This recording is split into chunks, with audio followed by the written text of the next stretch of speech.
रथ बाबू भली व्यक्ति माने समाज रे सृष्टि होकर से माने भी तांको काम करुचंती।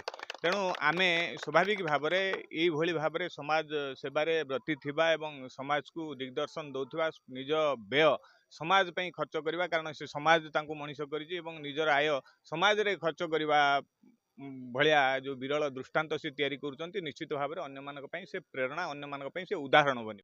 देखो बलराम रथ ये अंचल जड़े बदान्य व्यक्ति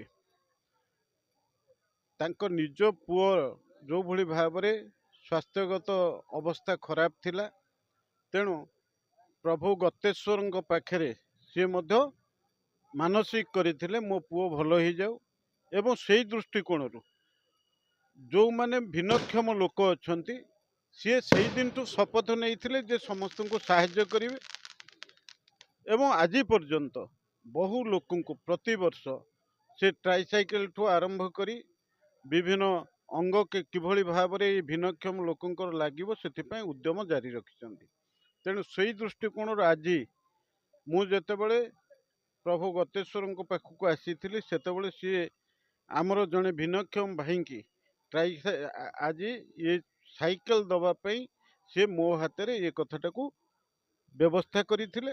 अपर पक्षे गोटे कथा जेहेतु ये बदान्य व्यक्ति भाव मानसिक भाव में संकल्प नहीं कि ये काम करुचंती, मुझे जे आमर निर्तार जोटा अच्छी भिन्नक्षम लोक साहाय्य करने तांकर डायरेक्टर सांगे तांकर संपर्क बनईदेवी एवं ये जगतसिंहपुर जिले में जिते भिन्नक्षम लोक अच्छा से सी सहायतार हाथ बढ़ेबे एवं से अनुसार एमपी भाव में भिन्नक्षम समग्र जगतसिंहपुर जिलार भिन्नक्षम लोक मैंने किभली सहयोग पाइबे एवं सेथिपाई जो उद्यम रथबाबू द्वारा हम से मोर संपूर्ण भाव में सहयोग रहिबो एवं जहा फल आमे अनेक भिन्नक्षम लोक समाजर मुख्य स्रोत को आनी परिबा।